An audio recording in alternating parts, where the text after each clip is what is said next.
estrategia de comunicaciones de desarrollo rural, en donde queremos hacer partícipe a la ciudadanía, a la academia, a los gremios, a las instituciones públicas, de los temas, digamos, más que conjunturales, de los temas que afronta Colombia en distintas dimensiones del desarrollo rural.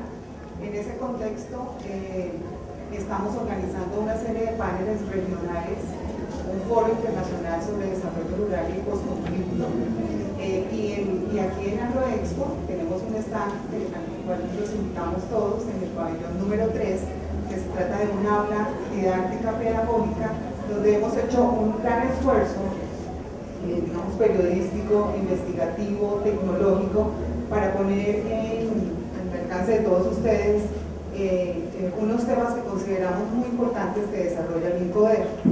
Hoy en este panel de desarrollo rural y medio ambiente hemos invitado a 3 personas que consideramos que son unos expertos en estos temas: el doctor Manuel Rodríguez, exministro del Medio Ambiente, miembro de la Comisión Mundial de Bosques y Desarrollo Sostenible, fue el primer ministro del Medio Ambiente y sigue siendo toda una autoridad en el país a nivel internacional en los temas ambientales y territoriales. El doctor Rafael Sabana, que es el representante de la FAO en Colombia, bienvenido, que también tiene una amplísima experiencia en los temas agrícolas, no solamente por su cargo actual, sino de toda su experiencia anterior. Y el doctor Andrés Bernal, que es el director de la Oficina Jurídica del Ministerio de Agricultura.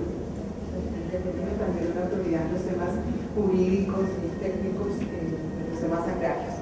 Después de esta presentación de nuestros invitados, vamos a tener la entrega del libro, la presentación y entrega del libro Pensar la Tierra, donde se han hecho una serie de entrevistas sobre la tierra, autores distintos como Guillermo Solarte, Alfredo Molano, Jennifer Mojica, Cecilia López, Julio Carrizosa, Luis Jorge Garay, Temístocles Ortega, entre otros. Entonces los esperamos aquí al final, también vamos a hacer esa entrega. La metodología de este panel básicamente son 15 minutos que tiene cada uno de los panelistas para que expongan desde su punto de vista y de su experiencia cómo ellos están viendo la situación para Colombia del desarrollo rural y del medio ambiente. Vamos a darle la palabra entonces en un comienzo al doctor Manuel Rodríguez y repitamos entonces esos 15 minutos. Después de la sesión de los 3 panelistas viene una sesión más o menos de unos 15 o 20 minutos de preguntas y después sí, ya la segunda parte de este panel que se entrega allí. Muchas gracias. Bien, muchas gracias por la invitación. Bien, quizás el tema que me gustaría primero enmarcarlo en términos globales. Hoy en día nos encontramos en lo que muchos expertos han denominado una era de cambio global. Otros expertos cada vez más convergen a afirmar que el mundo ha entrado en una nueva era geológica, que es el antropoceno. Y ha sido denominada así porque se han ocasionado unos cambios en diferentes campos a nivel del ecosistema global de tal naturaleza que son equivalentes a los cambios que han sido originados por el hombre, por la acción humana, en diferentes ámbitos, y el nivel de cambio, dicen los expertos, es equivalente al que se ocurrió en eras geológicas anteriores como consecuencia de fenómenos puramente naturales. Naturalmente uno podría decir igualmente que el hecho de la intervención del hombre es un fenómeno natural, pero bueno, pues es una discusión ya de otro orden, pero digamos que es sería una era muy singular, unos cambios tan profundos producidos particularmente en los últimos 100 años que llevan a que estemos en la era que se denomina el antropoceno. Digamos, el cambio más evidente ha sido el del clima, el cambio climático. Hoy sabemos que ya el desarrollo sostenible, como se concibió hace 20 años, no es factible. la armonía entre lo económico, lo social y lo ambiental. Hoy en día eso ya es una quimera. Hace 20 años, cuando se hizo la Convención de Cambio Climático, se estableció en la Convención que su objetivo era estabilizar los gases de efecto invernadero a un nivel tal que no hubiesen interferencias peligrosas de origen humano en la estabilidad del clima. Hoy en día la ciencia nos dice que ya se desestabilizó el clima, que lo que no sabemos es a qué nivel se va a desestabilizar, dado que no hay un acuerdo global sobre... No hay un acuerdo global, hay que decirlo, todos los países están de acuerdo en el fenómeno del cambio climático originado por el hombre. No hay ningún país que no esté de acuerdo con eso políticamente, en todas las diferentes convenciones, etcétera, etcétera. Pero lo que hay desacuerdo muy grandes en el cómo, cuándo, etcétera, etcétera. Y entonces se habla que para este siglo podríamos llegar a cambios de 3, 4, hasta 6 grados centígrados de temperatura media de la superficie terráquea. Pero igualmente hay otros cambios muy profundos, como es la desestabilización del ciclo del fósforo, la desestabilización del ciclo del nitrógeno, para mencionar dos que son muy graves y muy relacionados, dicho sea de paso, con la agricultura. Naturalmente el declive de la biodiversidad por diferentes razones. Se piensa que en este presente siglo pueden extinguirse del orden del tercio de las especies. Y uno de los fenómenos que aparecen hoy más preocupantes es la acidificación de los océanos, que es mucho más alta que la que se preveía hace 20 años. Acidificación que tiene que ver también con los gases de efecto invernadero, en este caso con el CO2. Entonces, si aceptamos que estamos en el antropoceno y no en el holoceno, eso tiene unos significados muy profundos para la agricultura. Que la agricultura es esa extraordinaria invención humana que se hace en el holoceno, que es una era extraordinariamente estable desde el punto de vista climático. Hay variaciones durante el holoceno, hay en cierto momento unos descensos de la temperatura durante unos años, unos aumentos de la temperatura por causas naturales, pero básicamente el Holoceno ha sido así como una época del paraíso terrenal, una extraordinaria estabilidad del clima. Y la agricultura se hizo así, se inventó así, se inventó en el Holoceno. Entonces todas las técnicas agrícolas de diferente origen tienen su origen en un periodo que es el Holoceno. Y ahora nos enfrentamos a un mundo con unas enormes incertidumbres, que es lo que caracteriza hoy el Antropoceno. Sobre el cambio climático, el clima cambiante, hay muy diversos escenarios.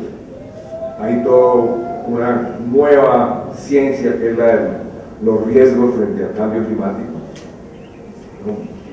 Ayuden a los tomadores de decisiones en diferentes campos a asignar prioridades frente a un clima cambiante que está afectando todas las dimensiones de la vida. Y naturalmente en la agricultura pues es uno de los campos que claramente, digamos, como actividad humana en el futuro va a haber mayores incertidumbres.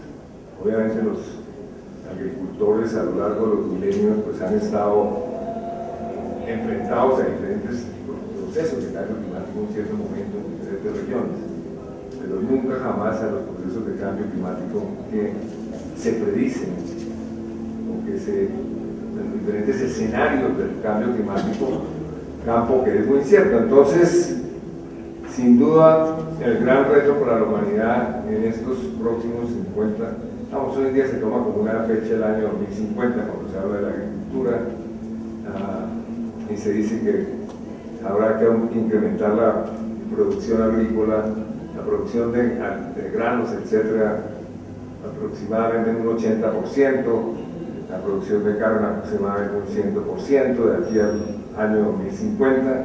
Hay diferentes proyecciones, pero claro, se trata de producir los alimentos que requieren 2.300 millones de habitantes más si aceptamos que hacia el 2050 tendremos 9.300 millones más, 9.300 millones, y además alimentar bien a la gente, lo que significa pues superar los problemas de alimentación que tienen 800 a 1.000 millones de habitantes. Entonces el gran reto a nivel global, pero también a nivel colombiano, pues es cómo producir los alimentos que requiere ese mundo para alimentar adecuadamente a los habitantes de este planeta. En segundo lugar, cómo generar una actividad agrícola que claramente resuelva los problemas de pobreza e inequidad que hay en el campo, que ocurre en la mayor parte de países del mundo. En Colombia pues, seguramente es más agudo que en otros países, pero en general el diagnóstico es que los más pobres del mundo viven en las zonas rurales. Y en tercer lugar, el gran reto es cómo generar una agricultura que claramente proteja los bienes ambientales en forma muy diferente a la agricultura que se hizo en los últimos 50 años. Hoy se sabe muy bien que debido a la actividad agrícola, pero también debido a las otras actividades humanas, hemos llegado o hemos traspasado umbrales en los diferentes tipos de ecosistemas o estamos a punto de traspasarlo, que hacen que los servicios de los ecosistemas como el agua, el control de la erosión, naturalmente la polinización, etcétera, etcétera, estén presenten unos riesgos muy grandes y se sigue abordando la transformación de los ecosistemas que se ha venido haciendo durante años. Recientemente salió un informe muy interesante que se lo recomiendo sobre justamente este tema que trata de responder a esta pregunta que tiene estas tres dimensiones. Es un informe del World Resources Institute que se llama Balancing Act. Y lo que es en el informe del World Resources Institute, que salió hace un mes, claramente se muestra cómo, pues sí, el campo ambiental distinto ya no se puede seguir presionando los ecosistemas como se venían presionando anteriormente, sino que claramente hay que proteger esos ecosistemas, los ecosistemas naturales que tengan algún nivel de conservación. Hay que enriquecer los agroecosistemas y naturalmente hay que hacer un manejo de los suelos y del agua que permitan, por una parte, evitar que se siga deteriorando el suelo agrícola. De acuerdo a los datos, aproximadamente el 20 al 30% del suelo agrícola está en procesos de deterioro relativamente graves a nivel global. Y naturalmente el tema del agua, que es fundamentalmente para la agricultura, pues ustedes lo conocen muy bien. La agricultura demanda el 70% aproximadamente del agua que se utiliza, ¿no? Y ese uso del agua muchas veces es muy ineficiente por diferentes razones. Y además hay procesos de contaminación del agua que han ido en ascenso durante todas estas últimas décadas relacionadas con la actividad agrícola. Lo interesante es que frente a toda esta problemática que parece tan compleja, sí existen hoy en día conocimiento científico que permite afrontarla. Y naturalmente en un país como Colombia, si ya llegamos a Colombia, pues parte de enfrentar esas grandes, simultáneamente esos tres dimensiones de generar condiciones de justicia para los campesinos, para la gente del agro, naturalmente tener una agricultura competitiva y de alta productividad y proteger el medio ambiente, pues ya existen, digamos, como los conocimientos para hacer eso. Pero en Colombia, para hacerlo, se requeriría una gran investigación científica y tecnológica. Y ahí es donde estamos en problemas, porque en este momento en Colombia no existe una gran investigación científica y tecnológica en el campo del agro.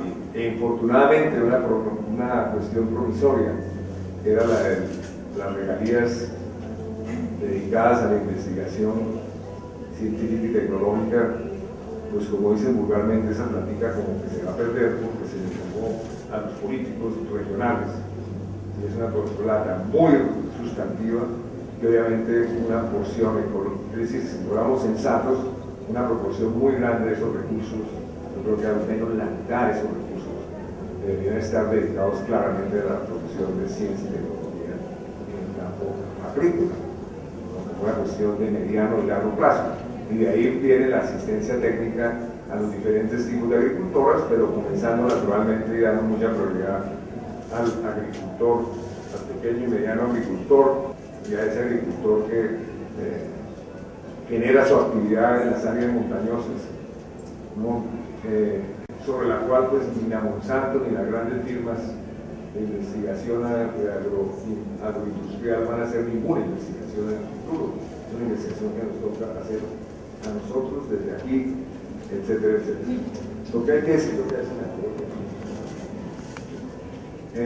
Lo que hay que decir, y tal vez nos faltaba puntualizar, no, los diferentes estudios muestran que si no se hace una protección ambiental y una restauración ambiental en los próximos años, no va a ser posible, esa es la conclusión de muchos estudios, no va a ser posible producir los alimentos requeridos por la humanidad en los próximos 40 años.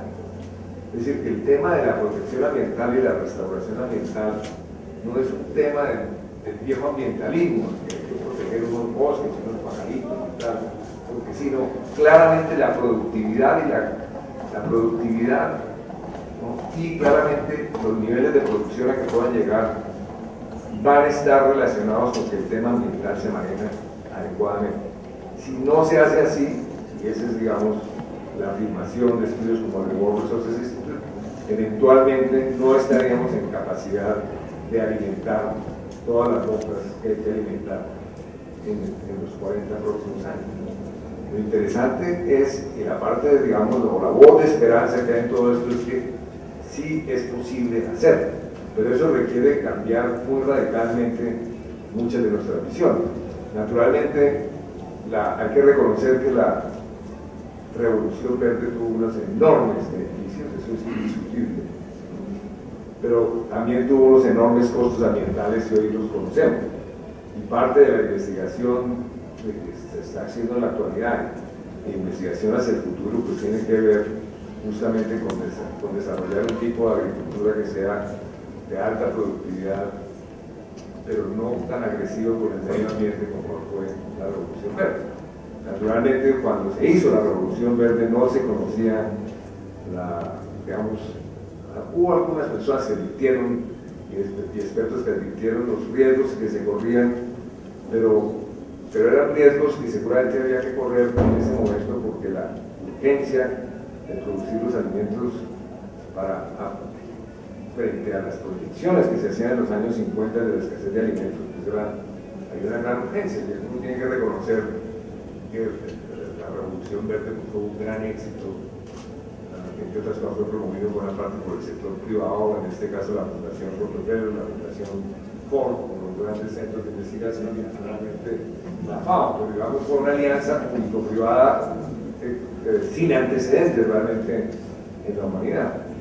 Y hoy naturalmente hay que volver a hacer esa alianza público-privada, pero ya frente a unos hechos y frente a una situación muy diferente.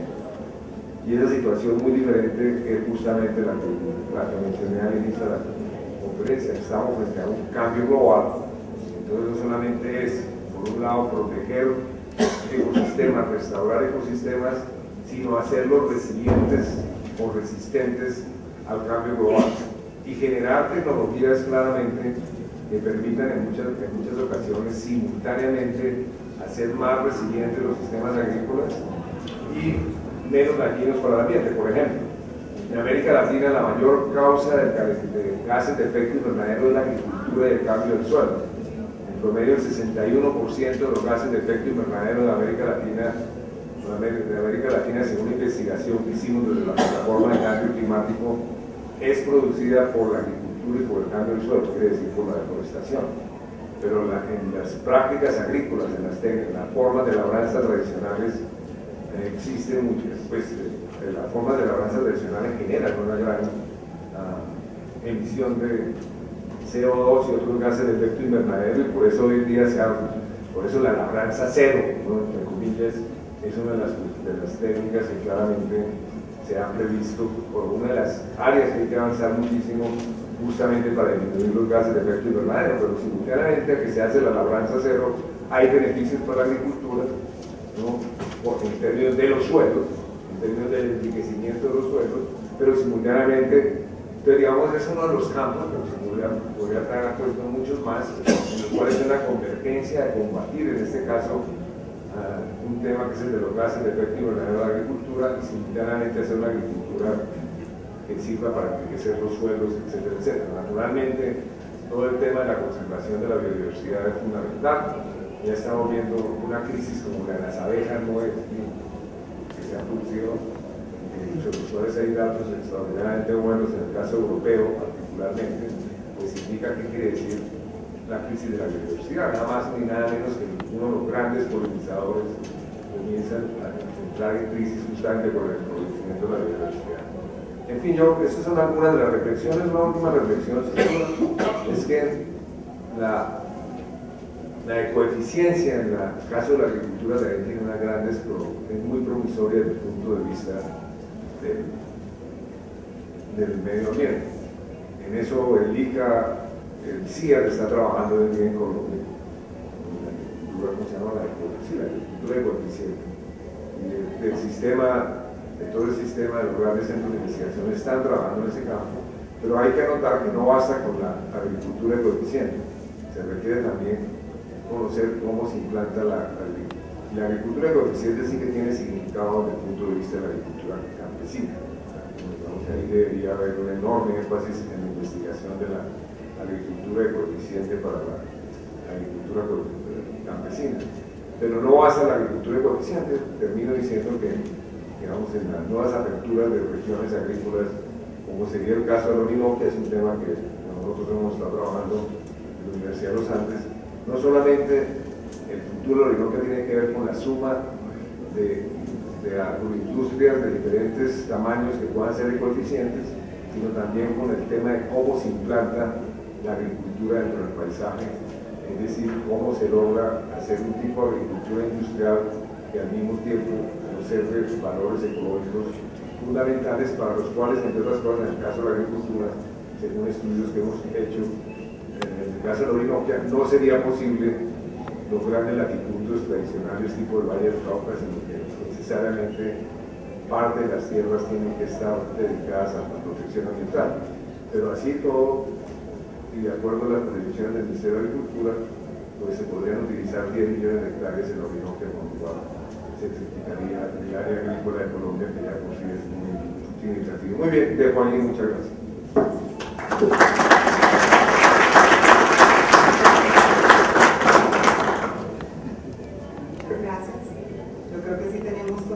Un reto muy grande para incluir la dimensión del cambio climático en todas estas discusiones del desarrollo rural, la armonización entre la investigación, ciencia y tecnología, la protección ambiental y la producción agrícola y las actividades económicas en los territorios rurales. Uno de los temas que, por ejemplo, a nosotros en la corporación, y lo hemos discutido con el INCODER, nos ha inquietado muchísimo, es el tema de los conflictos de uso, y entre esos, por ejemplo, el tema de la minería. Con seguridad de pronto se podrán referir en algún momento nuestros invitados acá. Entonces, bueno, les doy la palabra en este momento al doctor Andrés Bernal, director de la Oficina Jurídica del Ministerio de Agricultura, para ir en este orden. Bienvenido, y entonces tiene 15 minutos.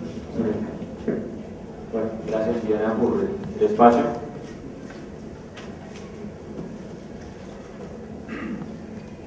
Bueno, esencialmente debo destacar que mi intervención no va a enfocarse puntualmente sobre el tema ambiental. Creo que el reto, digamos, el aporte que considero significativo para este auditorio es justamente en dos perspectivas. La primera, en la perspectiva de espacio y territorio, cómo se toman esas decisiones que necesitamos justamente para llegar a esos objetivos grandes de la política, de cómo articulamos la sostenibilidad y la necesidad de producir alimentos.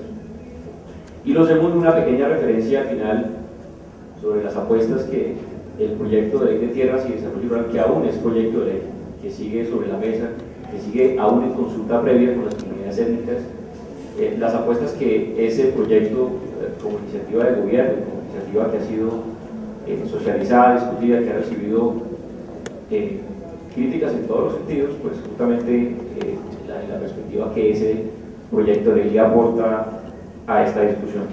Entonces, esencialmente, el debate y lo que necesitamos preguntarnos es hacia dónde queremos llevar el territorio y qué queremos transformar. Creo que hay un reto grande en materia de transformación de las instituciones políticas.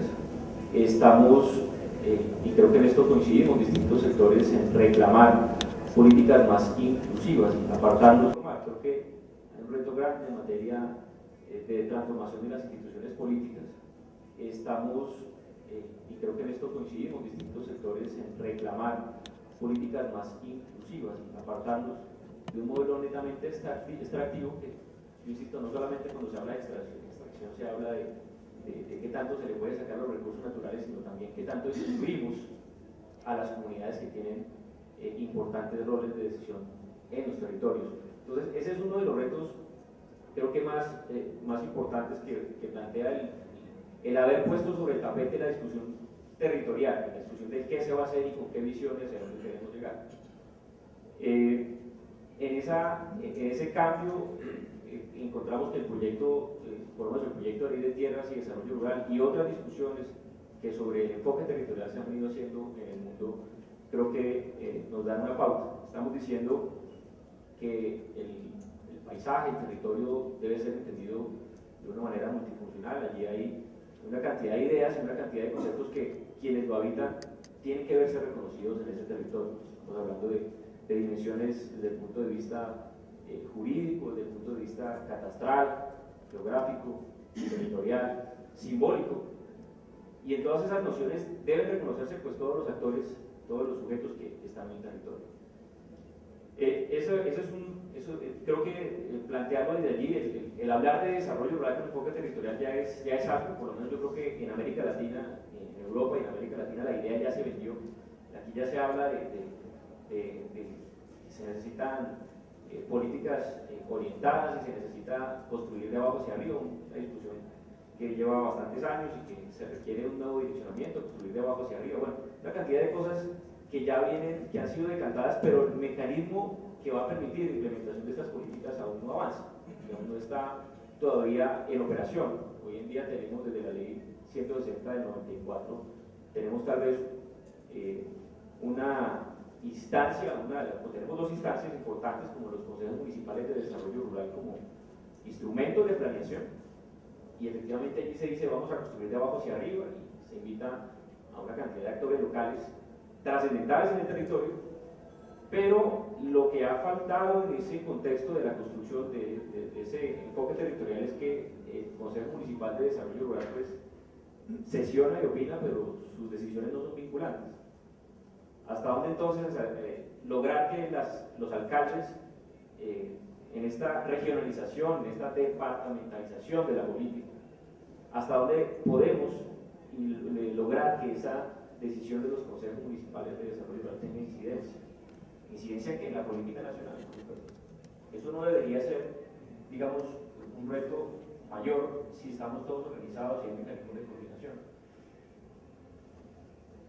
Justo encima de ese nivel de los consejos municipales hay unas instancias departamentales que son los consejos, y esos consejos departamentales que, entre otras, reúnen a todos los actores del departamento que tienen algo que opinar en materia de producción, de cómo producir, de para dónde producir, cuáles son los incentivos que hay que reclamar, qué es lo que realmente necesita el modelo de desarrollo. Pero justamente la fuerza vinculante de sus decisiones también nos deberían imponer unos retos, lo digo a quienes tenemos la posibilidad de ver el país desde aquí, que es justamente lo que se quiere cambiar con el enfoque del desarrollo rural territorial. Y esta discusión, hablar de recursos naturales, hablar de espacio, entendido como la posibilidad de sacar al máximo, de aprovechar al máximo en términos ecológicos la base de recursos naturales y la base, digamos, la noción ecosistémica del territorio. Creo que hacia allá tenemos que enfilar todos estos instrumentos de política. El punto es, ese espacio por sí solo puede constituirse en una institucionalidad, es decir, es suficiente la voluntad de los actores y la necesidad de unas buenas políticas públicas para lograr mecanismos eficientes. Lo que creemos es que no es posible pensar en un territorio si no tenemos la suficiente institucionalidad para llevarlo adelante.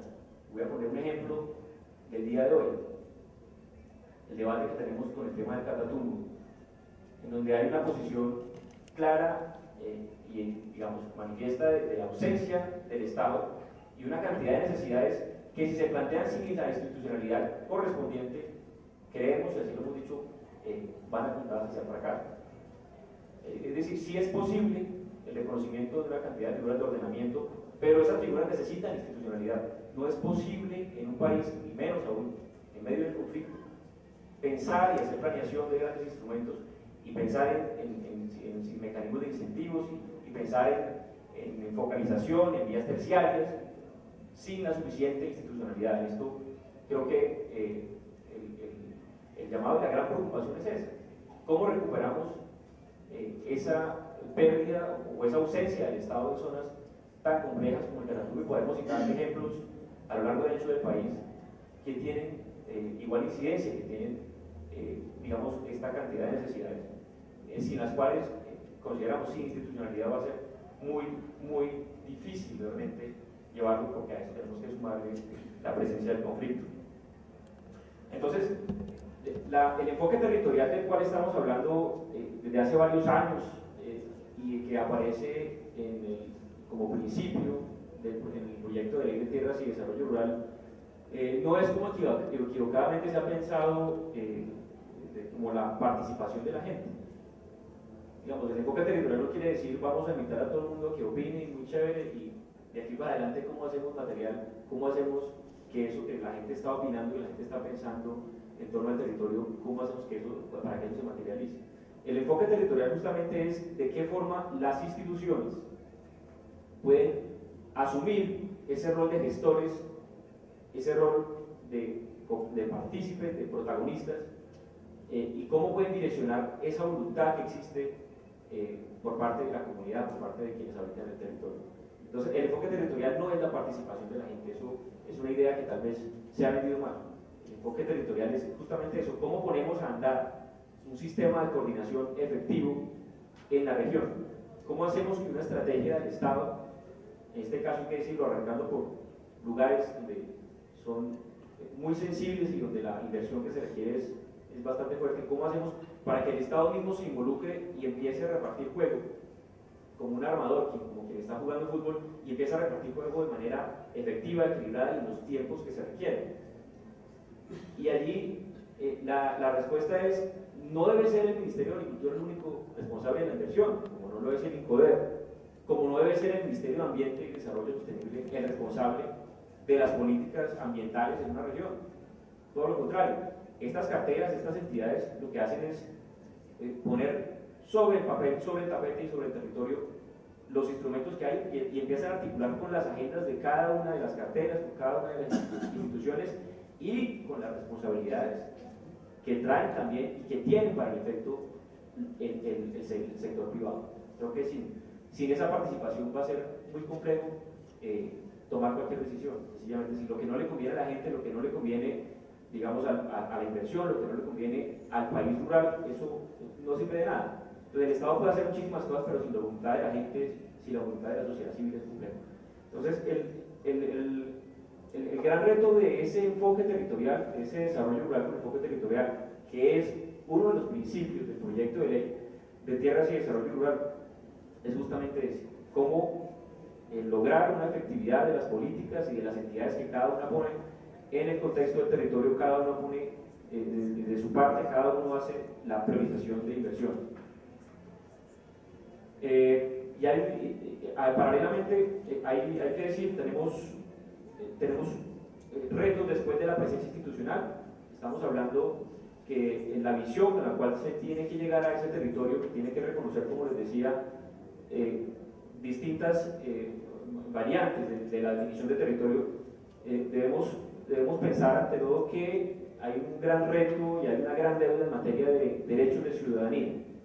Entonces el enfoque territorial justamente se justifica en la necesidad de garantizar el mínimo de derechos, digamos, ciudadanos, que hoy en día no tienen quienes habitan en zonas rurales, además golpeadas por el conflicto.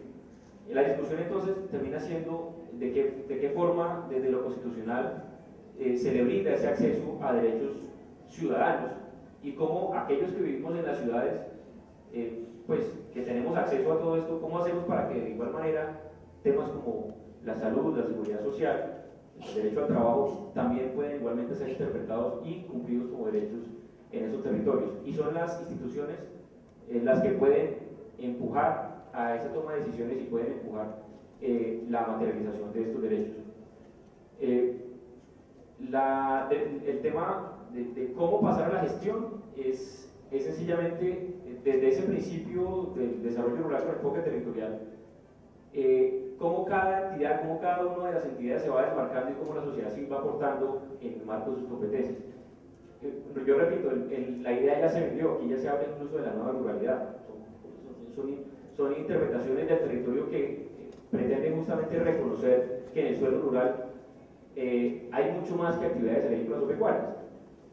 Y esto, lo interesante es de qué forma desde aquí se pueden promover incentivos, digamos, valiosos que generen justamente no esa, digamos, esa ansiedad por el rentismo que ocurre con muchos instrumentos de política pública, sino realmente cómo es, en efecto, cómo es de efectivo el mecanismo de los incentivos. Otro reto, plantear que el desarrollo rural no es un asunto sectorial, el desarrollo rural es una responsabilidad de Estado y que el Ministerio de Agricultura, lo digo porque esa es la entidad a la cual pertenezco, es el formulador y tiene que ser el articulador, repito, haciendo las veces de jugador de fútbol como quien hace todos los pases que van a llevar al gol o justamente que van a hacer defensa, ese es el mismo contexto que tiene que jugar quien hace formulación de política pública. Sacar la pobreza del campo no es enviar a la gente a la ciudad. Creo que para muchos, y todavía persiste la idea cuando se está hablando de territorio y de qué decisiones hay que tomar, para muchos la idea digamos, de sacar los derechos de ciudadanía del campo todavía es una opción. Yo he escuchado incluso en muchos escenarios un planteamiento que me deja bastante preocupado, y es que el desarrollo rural realmente no tiene futuro, no tiene razón de ser, porque ya todo está escrito y prácticamente los paisajes homogéneos son los que van a venir a gobernar y a suplir una necesidad de orden alimenticio, y que allí la mano de obra, pues si no es necesaria ni es indispensable, hasta ahí tenemos que llegar y hasta ahí la discusión. Creo que hay mucho que hablar sobre ese aspecto. Creo que justamente hay experiencias importantes que en el marco del reconocimiento de los derechos ciudadanos en la población rural se pueden hacer. Hay temas que el país sobre los cuales el país no ha tomado decisiones todavía. Hablo por programas de seguridad alimentaria, de la agricultura familiar, de la eficiencia económica de estos sistemas, no importa su tamaño justamente, en donde estamos hablando de, no importa el tamaño de los mismos, si es pequeño, mediano o grande, estos sistemas pueden recoger y pueden ser igual de eficientes. Eso lo hizo un estudio reciente de CODE, justamente de la Universidad Javeriana. Entonces no hay gente mal ubicada. Hablar de poblaciones que están en lugares donde no deberían estar, creo que esa es una idea falsa. No hay gente mal ubicada. Lo que tenemos que hacer es generar unos acuerdos entre esas personas que están en zonas con unos usos especiales, y hay que crear unos acuerdos, y la posibilidad del Estado de cerrar esos acuerdos está la eficiente gestión del territorio. Es la capacidad de que ese contrato social de alguna manera se cumpla, pero insisto, no bajo el supuesto de que hay que reubicar a todo el mundo porque está ubicado, porque está, digamos, instalado históricamente y ha ocupado históricamente regiones donde no debería estar. Y creo que eso hay que revalorarlo, hay que repensarlo nuevamente en virtud de nuevos instrumentos para el desarrollo rural. Hay retos también en materia de enfoque individual de las políticas. Los incentivos, los apoyos directos son necesariamente o tienen ese enfoque individualista, y pues las soluciones individualistas para atacar problemas individuales nos van a traer respuestas a corto plazo, respuestas muy escasas en materia de apuestas por el desarrollo. El enfoque territorial plantea eso, es una ruta colectiva para toma de decisiones, es una ruta seguramente compleja, ahora que vemos cómo está funcionando el cumplimiento de los fallos de restitución de tierras, por ejemplo.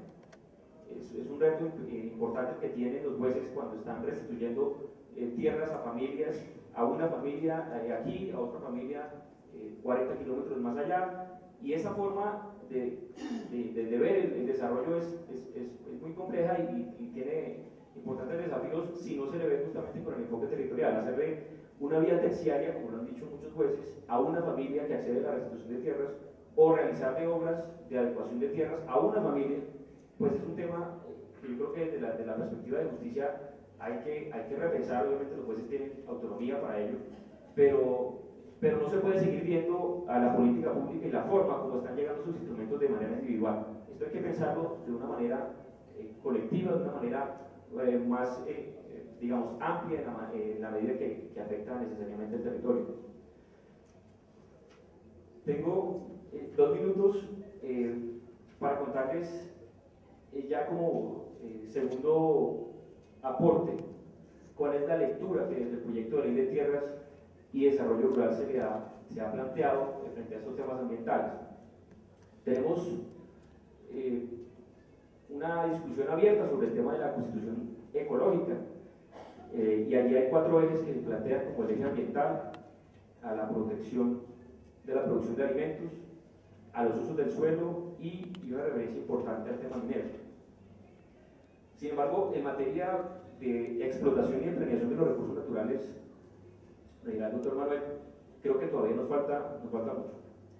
Y en esta ruta, en este tránsito, en este desarrollo que ha tenido la Constitución ecológica, pues surge un interrogante justamente en este momento que estamos para un desarrollo que tenga un matiz constitucional, que tenga un matiz, digamos, de un nivel como el que tiene hoy en día, a pesar de su falta de desarrollo, el tema de la Constitución ecológica. Creo que el proyecto de ley da unas pistas, se anticipa en lo que tiene que ver con los mecanismos de reforma agraria, de dotación de acceso a tierras, y pretende armonizar, y así lo está planteando, la legislación ambiental, entendiendo el concepto de desarrollo rural y la protección del ecosistema y el desarrollo productivo, los entiende como criterios indisolubles en el momento de formular la política, en el momento de consolidar las herramientas de política, como en este caso la de dotación de tierras puntualmente. Se está ubicando el principio de sostenibilidad ambiental y económica de manera transversal en los programas de desarrollo rural. Creo que eso es en ese lenguaje que hoy en día se advierte, pero pues tímidamente en la ley 160 del 94 actual estatuto de reforma agraria. Creo que el salto que se da en este proyecto de ley es audaz. Estamos al mismo tiempo, se está proponiendo el proyecto de ley que el manejo y conservación de los ecosistemas naturales y la oferta de servicios ambientales sean reconocidos como posesión agraria. Sencillamente estamos diciendo que la protección y conservación de tierras baldías es posible aceptarla por parte del poder como posesión agraria, como parte del modelo de ocupación, y se puede involucrar digamos, en las áreas, en los perímetros que son adjudicados en el marco del programa de adjudicación de baldíos o de dotación de acceso a tierras. Se reconoce igualmente la importancia de la sujeción a las determinantes ambientales para el desarrollo de proyectos de adecuación de tierras, de gran trascendencia para el sector en este caso, y obviamente se está planteando desde la financiación de los instrumentos de política el apoyo, digamos, el apoyo a estos mecanismos de financiación de pequeños y medianos distritos de adecuación de tierras.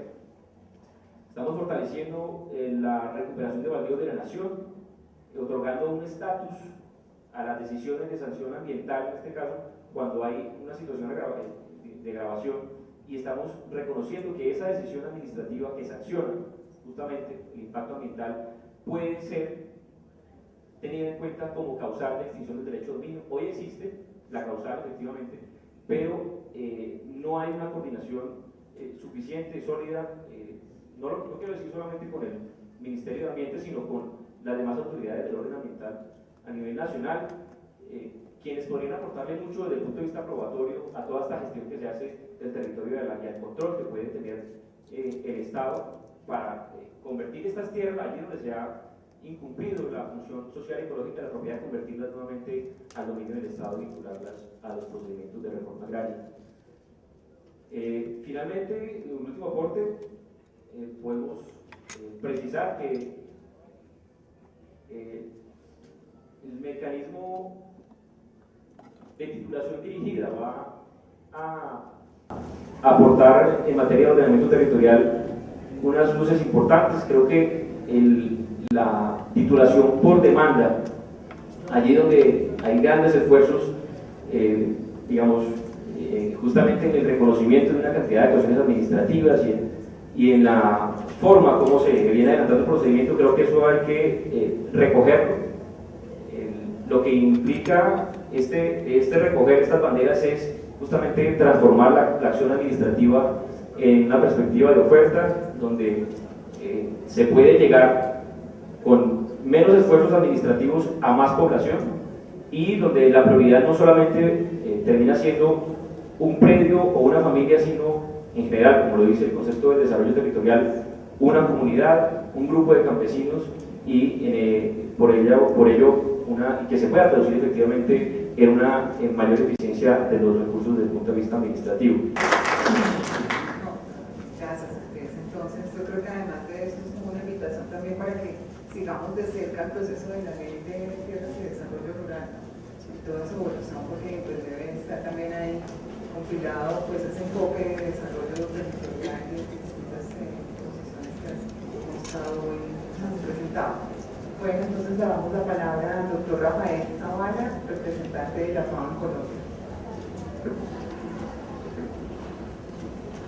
Muchas gracias, buenas tardes a todos.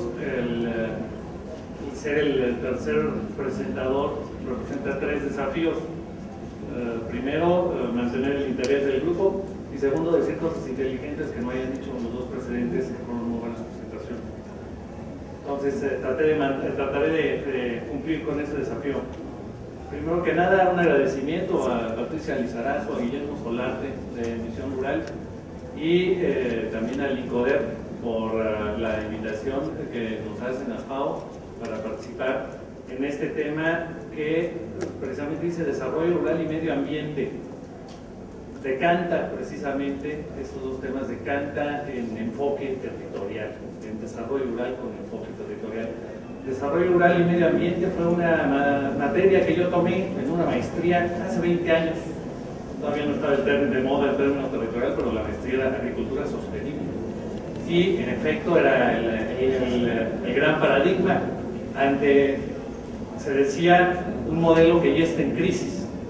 Pues bueno, seguimos con la crisis del modelo de producción porque ha cambiado muy poco, se han puesto de moda otros términos, pero sigue siendo el gran reto. La FAO tiene como lema, la Organización de las Naciones Unidas para la Alimentación y la Agricultura, tiene como lema el combate al hambre por medio de estrategias de seguridad alimentaria.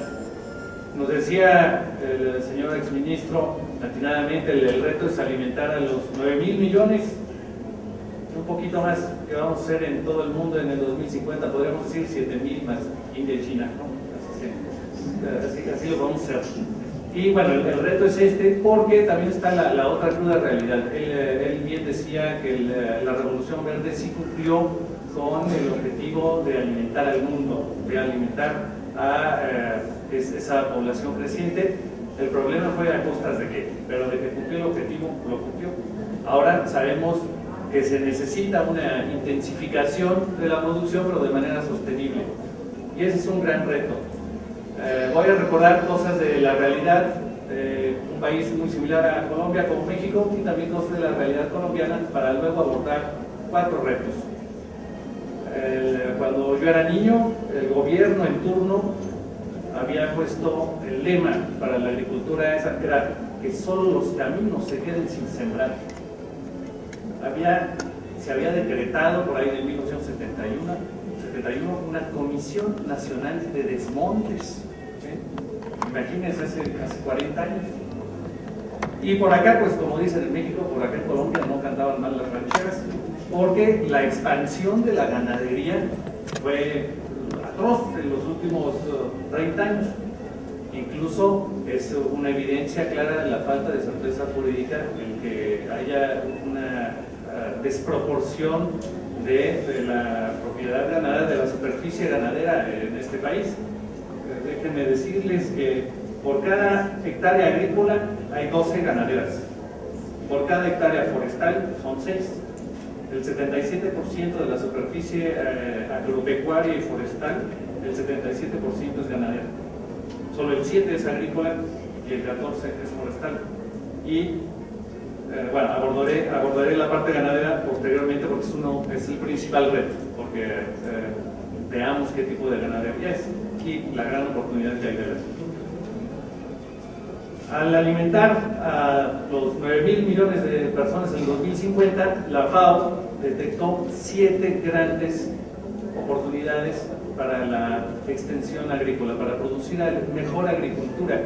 7 grandes oportunidades, 7 grandes países.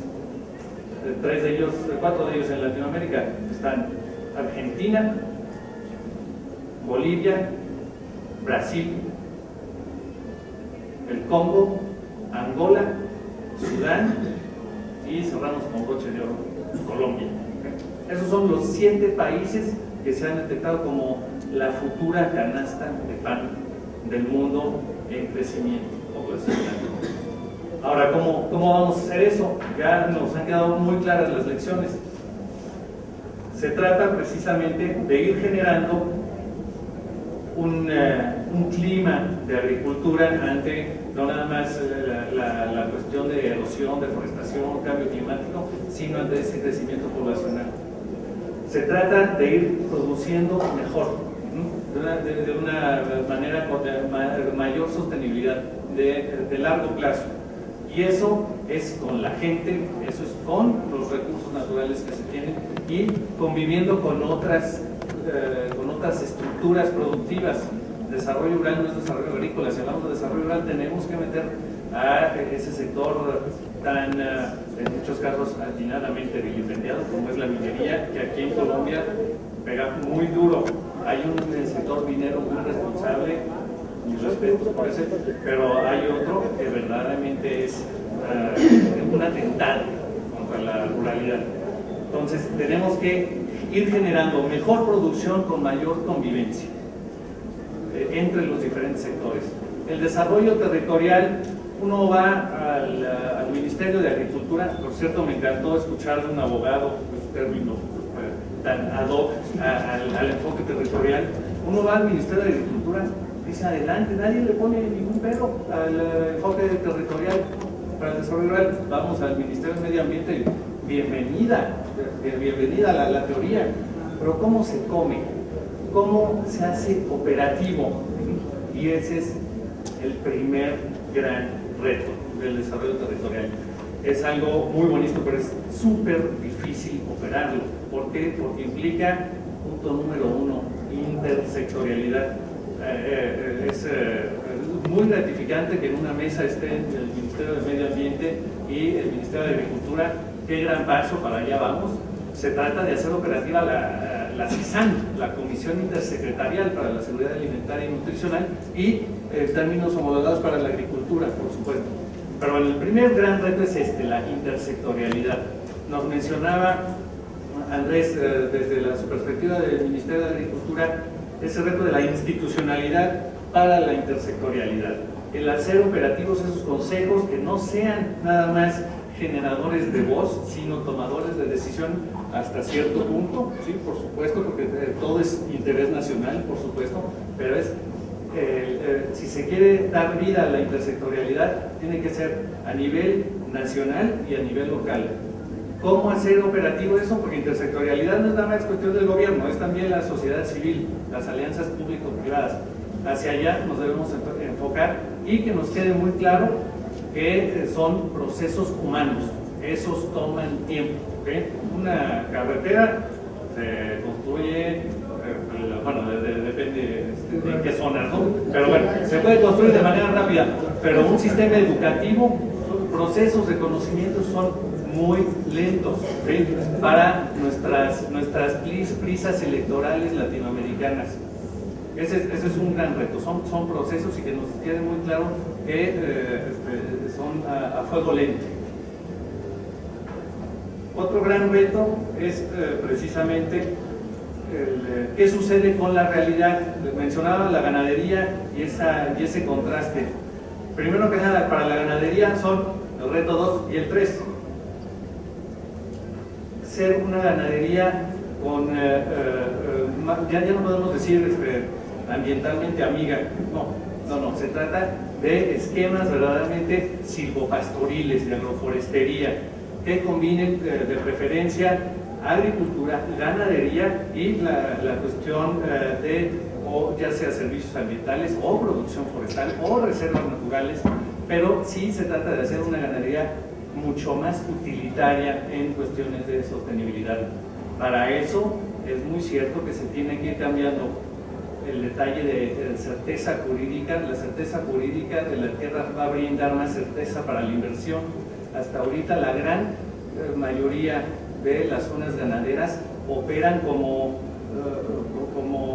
para que ocupar ese espacio de propiedad, como un derecho de apartado de la propiedad ante la falta de certeza jurídica para la inversión y en muchos casos de la tierra, ¿no? Entonces, el gran reto de la ganadería es transformar esos 37 millones de hectáreas de ganadería de menos 10 milloncitos, pueden convertirse en esquemas, ya sea para esquemas de agricultura más rentable o para esquemas de agrosilvopastoriles. Y ahí caben todos, grandes y chiquitos.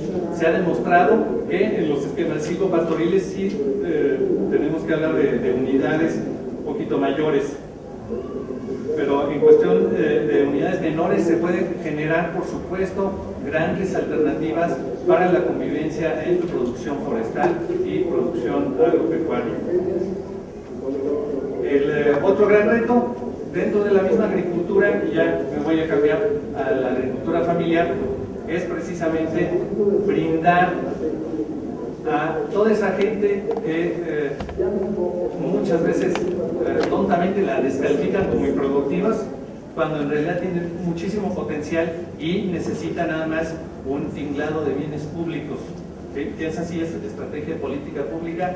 Estamos hablando de esquemas para generar asociación, organización, apoyo de asistencia técnica y extensión para la innovación. Estamos hablando de esquemas financieros acordes a la realidad de la agricultura familiar. Estamos hablando también de incluso la parte de los seguros, por supuesto. Y bueno, ya con esos 4 puntos, y la parte tecnológica, claro que sí, ya se tiene los requisitos para detonar economías, para disminuir esa migración, por supuesto, para hacer que se inserten en los mercados locales, y eso sí van a ser generadores de empleos dignos, no como en muchos casos la minería, por ejemplo. Van a ser generadores de sostenibilidad, obviamente el arraigo, eso es muy importante, lo que se está fomentando en la cuestión de agricultura familiar.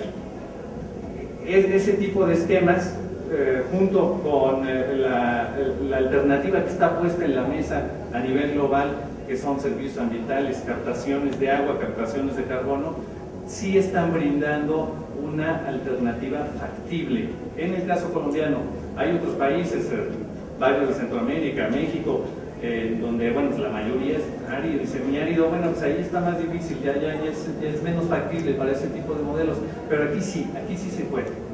Y precisamente brindando una serie de servicios que tengan muy en mente este esquema del enfoque territorial, este esquema de medio ambiente y desarrollo rural, sí hay factibilidad para que verdaderamente sea una alternativa para el desarrollo de esas personas.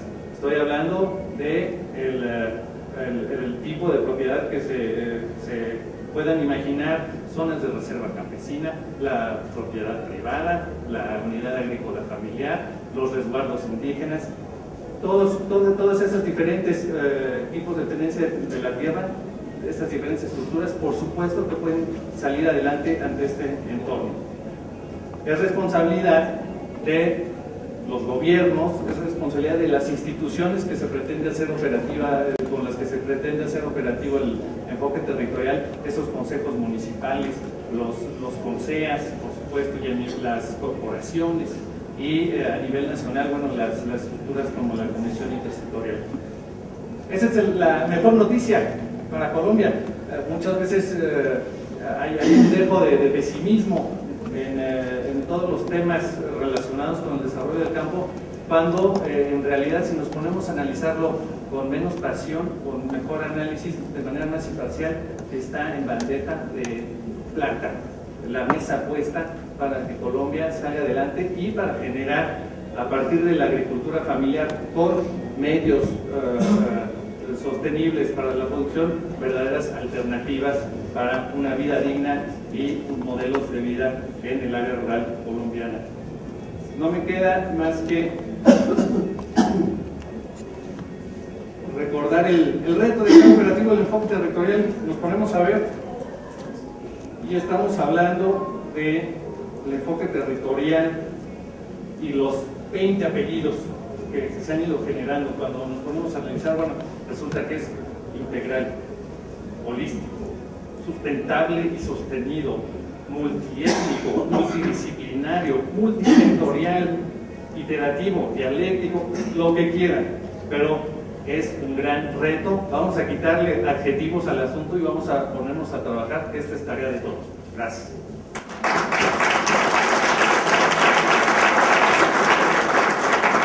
Claro, yo creo que hay un problema que tiene que ver con la investigación científica y tecnológica, pero también un problema que tiene que ver con cómo cambiar las misiones de los grupos dirigentes inversionistas de Colombia sobre este territorio,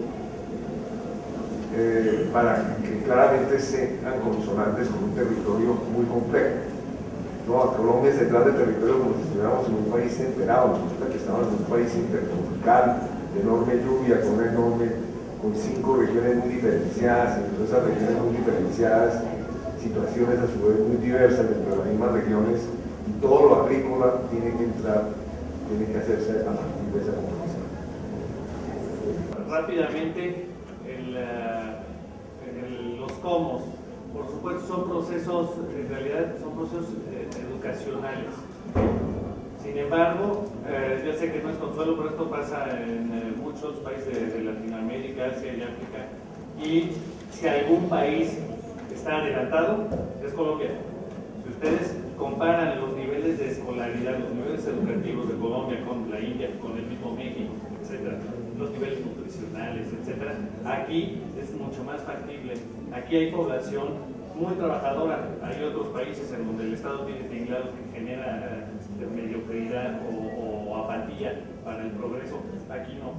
Aquí hay gente, hay jóvenes con ganas de ser, pero son procesos educativos. Tiene muchísima razón el exministro diciendo, bueno, aquí es muy simplista. No nada más diría simplista exministro, sino gremial, ¿no? En muchos casos la visión, pero por supuesto que se puede hacer. Instituciones como el SENA son poco repetibles. En otros países hay que sacar esquemas de normatividad, de certificación de competencias, etcétera, porque aquí sí se puede. Sí, brevemente. Creo que el mensaje más importante en este caso para mí es la forma como yo creo se debe insistir en la modificación de las instituciones políticas que a la larga terminan transformando las instituciones económicas. El tema de la participación política, ahora que está tan de moda, creo que no es una coincidencia histórica. Creo que es el momento en que el país avance en ese aspecto. Creo que hay que generar conciencia de la forma como se ha pensado desde el punto de vista del Estado extractivo, de las políticas extractivas exclusivamente, y hacia ese modelo de inclusión. Creo que justamente reconocer los distintos niveles de participación, eso es un tema posible, realizable, y en esa perspectiva yo creo que transformando las instituciones políticas necesariamente las económicas siguen su curso. Bien, cada que habla del sector agrario no puede olvidarse que difícilmente se encuentra un país en el mundo que haya tenido 60 años de violencia en la zona rural. Y y el reto es superar ese tema de violencia que nos va a tomar muchos años. Número 2, en relación con la educación, pues hay una cuestión que nos preocupa bastante, y es el hecho de que de acuerdo al examen de la OECD de educación, en Colombia los jóvenes de 15 años tienen un nivel, saben leer, pero el 50% de los estudiantes de 15 años en Colombia no entienden lo que leen. Y eso es gravísimo. Porque entonces hablar de educación, cuando la gente no, digamos, es una ficción lo de la cobertura del saber leer y escribir, no entiende el 50% de los jóvenes de Colombia lo que leen. Y eso es más grave en el campo. No podemos estar en el 60, el 70%. Entonces, el primer paso, que es el gran reto de Colombia en general, es superar una situación tan grave y afortunadamente no se le da la suficiente importancia. Y en tercer lugar, simplemente quiero reiterar una idea que es la que traté de afirmar en mi exposición, y es que si no se lucha radicalmente contra el deterioro ambiental en todas las economías del campo diferentes que haya, sea campesina, sea de agroindustria, etc., si no se lucha radicalmente contra el deterioro ambiental, difícilmente ese país y otros van a poder producir los alimentos que se requieren en los próximos 50 años. Muchas gracias. Antes de concluir, les queremos contar a todos sus asistentes que el INCODER y la Corporación Visión Rural realizó un programa de televisión sobre la tierra que se está emitiendo los lunes en el canal Capital a las 9:45. Hay repetición al otro día, el martes a la 1 de la mañana y los domingos a las 6, pero a su vez con otros canales de televisión regionales va a empezar también la emisión en los próximos días. Y además de los paneles regionales que les comentaba al principio, vamos a hacer unos paneles regionales, señor, sobre desarrollo rural y post-conflicto en Cali, Bucaramanga, Cartagena, Bucaramanga y en Villavicencio.